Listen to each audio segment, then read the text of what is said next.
Människan har alltid tittat upp mot himlen för att försöka förstå varifrån hon kommer eller vad hennes öde är.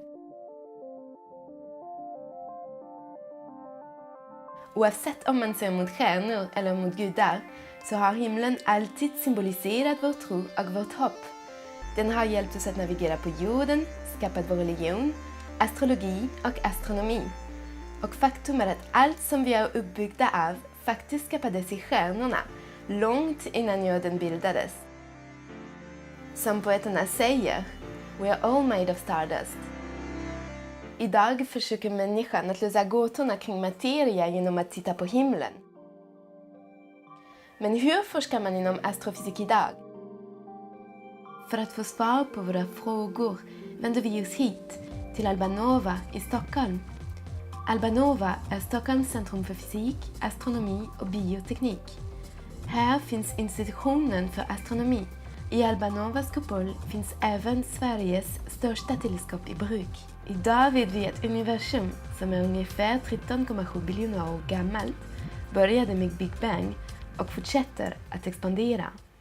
Men hur kan människan läsa av något som är så långt bort? De façon générale, lorsque tu fais de la recherche, on s'attend à toucher, à expérimenter les objets qu'on étudie. La seule chose qu'on peut faire en fait en astrophysique, malheureusement, quelque part, c'est que on reste sur Terre, on regarde le ciel, on regarde l'univers, et on étudie la seule chose, la principale chose qu'on reçoit des étoiles, des galaxies, c'est la lumière. La lumière a une vitesse finie qui est de 300 000 km par seconde à peu près. Et donc on sait que la lumière met un certain temps pour nous parvenir. Plus une lumière vient d'un objet loin dans l'univers, plus cette lumière est vieille. Donc en fait, dans l'univers, plus on voit loin dans l'univers, plus on voit dans le passé.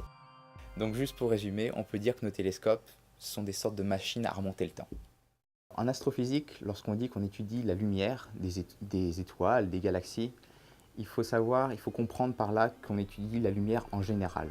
C'est-à-dire pas seulement la lumière qu'on voit avec nos yeux humains, parce que nos yeux sont très limités. En fait, il faut savoir que dans la nature, de façon générale, il existe 7 différents types de lumière, si je peux parler comme ça. Il y a par exemple les plus célèbres types de lumière qu'on ne peut pas voir avec nos yeux. Il y a l'infrarouge, l'ultraviolet, les rayons X. Det finns alltså ljus som vi inte kan se med våra ögon. De gråa nyanserna som visas representerar ljuset som våra ögon inte kan se.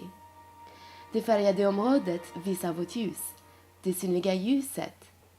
Innan teleskopen kunde uppfatta det osynliga ljuset fanns det inte någonting att se i vissa områden i universum. Med de nya teleskopen fylldes plötsligt rymden med ljus. Donc la lumière en fait se crée au centre de l'étoile et ensuite va partir dans l'univers. Aujourd'hui on sait que la couleur d'une étoile est tout simplement liée à la température qu'il y a à la surface de l'étoile. Plus l'étoile est rouge, plus elle est froide. Plus l'étoile est bleue, plus elle est chaude. On peut obtenir par exemple la composition chimique d'une étoile, rien qu'avec sa lumière. För att nå oss här på jorden så måste ljuset passera förbi de gaser som stjärnan är gjord av. Beroende på vilken sorts gas det är får vi olika resultat, eftersom att olika gaser absorberar olika sorts ljus. Gaserna gör alltså att delar av ljuset försvinner. Det är detta försvunna ljus som framgår i formen av svarta linjer i spektrumet. On peut également obtenir la distance d'une étoile, rien qu'avec sa lumière.